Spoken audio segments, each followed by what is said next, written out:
Hey everyone, welcome back to Cavalier Insider. I'm Whitey Reed here with the legendary, the great one, hero in the Charlottesville community, a lot of people tell me. Oh yeah. To my right, everybody knows who I'm talking about. It's Jerry Ratcliffe. And Jerry, let's talk a little bit about this UVA basketball team. Well, for starters, people probably want to know why we're coming to them from JPJ here.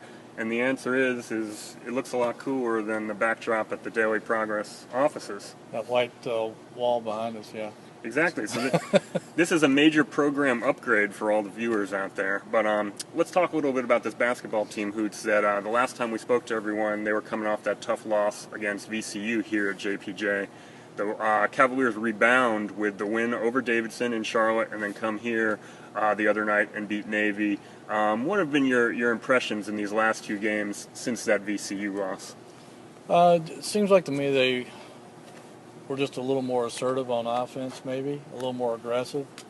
Not that they weren't against VCU. I think VCU's, as we've seen, it's a top 10 basketball team, and I think Tony is just kind of experimenting with combinations, trying to figure out what works against what kind of different lineups that they're going to be facing here out, whether he can go big or small or combination of some offense, defense strengths. Like I know he was talking about the fact that he could pair his four big men. Two of them are more offensively inclined, Toby and Gill, and two defensive, Akil and Atkins. And so he was thinking about possibly playing one offensive, one defensive guy together in certain situations, maybe even using three bigs in some situations.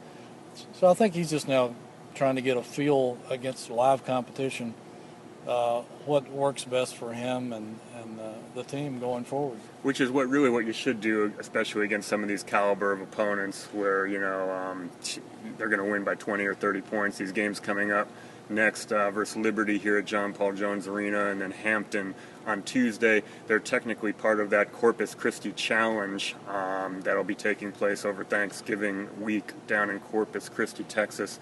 Virginia could face some better competition. They'll play an SMU team that looks like they're pretty good this year, and then the winner. Larry Brown's there, right? Larry Brown, and from my Knicks days there, wish I could ask him a few tough questions there about what the heck he did to my Knickerbockers. That's neither here nor there. But if Virginia, after that, they would play Texas A&M or Missouri State, I believe. All of those teams probably a little bit better, you would think, than the competition in these next few games.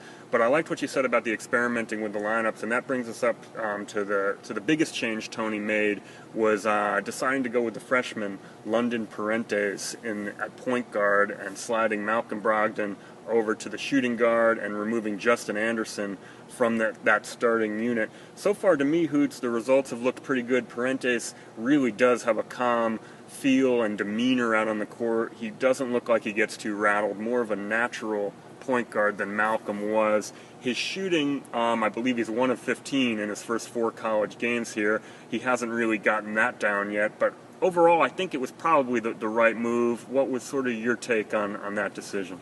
Yeah, I think so. I think we all saw that Malcolm struggled a little bit against VCU's pressure, and even though they won't face anybody else like that anytime soon, I don't think. I'm not sure what Wisconsin has in that regard, but I don't think they'll see that kind of defensive pressure until they hit some ACC competition.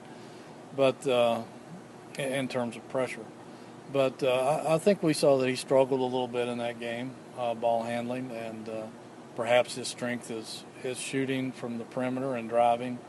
Again, Perrantes, as you said, his shot has been a little mysterious, but because we all heard that he had a reputation as a good three-point shooter.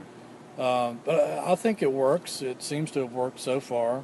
It kind of makes me wonder about how they're going to use Justin Anderson. He just seems to not be in the flow as much the last couple of games as we saw him earlier and all of last season, or particularly toward the end of last season, when he was such a force in every phase of the game. He seems to be struggling to find his role offensively or something coming off the bench. So I think that's something we should keep an eye on because he's too talented a player not to be involved, Sure. heavily involved in the offense. But otherwise, I think it's looked pretty good. And speaking of talent, Virginia fans sort of got their wish in that Tony Bennett finally puts Toby into the starting lineup. It was something I kind of sensed just from emails and Twitters and tweets I would get, was that fans really wanted to see this happen. Toby, fans were real curious as to why he only played that 1 minute against VCU in that loss, in the second half of that loss, despite collecting a career-high 9 rebounds and doing some offensive damage.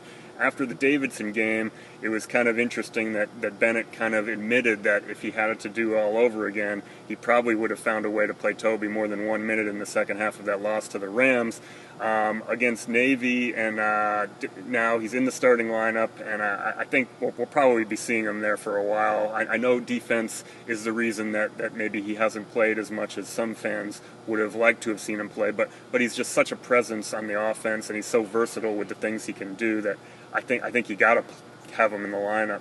I agree. I questioned why they didn't play him more in the second half against VCU either. It seemed like to me that the Rams were struggling trying to contain him, his offense. And like you said, he had 9 rebounds in only 11 minutes, I think, in the first half of that game. So I thought it was a mistake leaving him on the bench in the second half. I think they would have won the game, actually, had he played the entire second half. And I think if he was my center, I wouldn't take him out hardly at all, especially now that he has such a good offensive touch, and now we're seeing him develop that hook shot a little bit. The sky hook. The sky hook. But is it a sky hook or a sweeping hook? Joe Harris calls it a sweeping hook. Dowdy looked like he was about to have a coronary there. We're arguing with Jeff White about whether it was a sky hook or a sweeping hook. Who really cares what it is? It looks effective. It's effective. It does look not quite the Kareem fingertip release at the top, but when you're 6'11", does it really matter? I mean, it's as long as it goes in, it doesn't matter. Exactly. And I think he's going to be a real force, and I really think that he's going to be really tough for teams to deal with from here on out. And the interesting thing, too, to watch this season is just how Tony's going to allocate those big man minutes, because it's quite obvious there's probably always going to be one unhappy camper, depending on who's playing well, with Darion Atkins and Evan Nolte and Anthony Gill right there. There's only so many minutes to go around. Nolte got off to a slow start because of this concussion and broken nose that he suffered, hasn't played much, hasn't really shot the ball well. I think he's 0 for 6 from 3 through his first 3 games. To me, that's going to be key, is just everybody accepting their role. Nolte knowing that maybe on some nights he's not going to play very much. Same thing with Darion Atkins. Yeah, I agree. In fact, I think I wrote from the beginning of the season onward that it's a luxury to have that kind of depth. It may be the deepest team in Virginia history, but it's also going to be maybe Tony and his staff's biggest challenge is to keep everybody happy, because there's only so many minutes going around, and when you're 10, 11 people deep, somebody's, like you said, is not going to be happy. That's a real challenge, is to try to keep that many players happy and give them that much court time. And I don't know that it's actually shown anything yet, but it's going to be interesting to keep our eyes on that as we go through the season.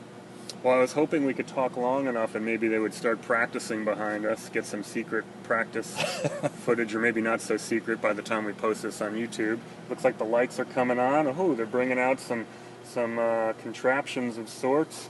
The free throw shooting, that's what they should really be practicing on, Hoots. That's been a major problem for UVA this year.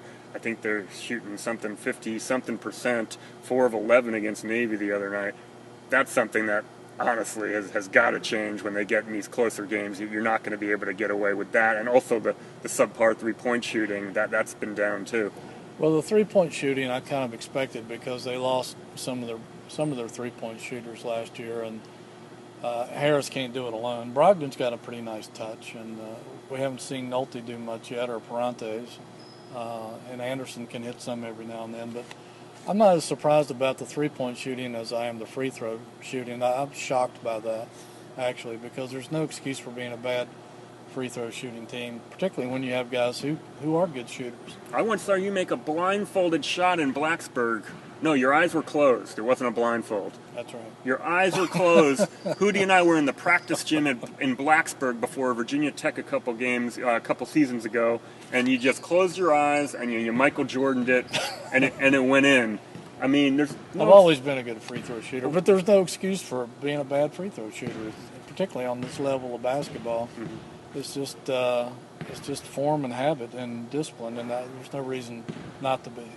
And it will haunt them if they can't get that straightened out. Oh, yeah. I mean, once these games start getting closer, can you imagine in the ACC Big Ten Challenge game even coming up with Wisconsin? You know that's going to be a game in the 50s where every single point matters. You can't be leaving freebies. You got to take advantage of that. Absolutely. Well, cool. That just about wraps it up. Oh, Anthony Gill maybe practicing a few free throws? I can't really tell who that is. I think it's Anthony Gill. You need to have your eyes checked. I do. But that just about wraps it up here, I guess. We'll speak to everybody after Thanksgiving, or maybe we can squeeze in one more show before they leave for Corpus Christi. Yeah, we could do that. I'm not sure, but thanks to everybody to watching. For Jerry Ratcliffe, I'm Whitey Reed. We'll see you next time.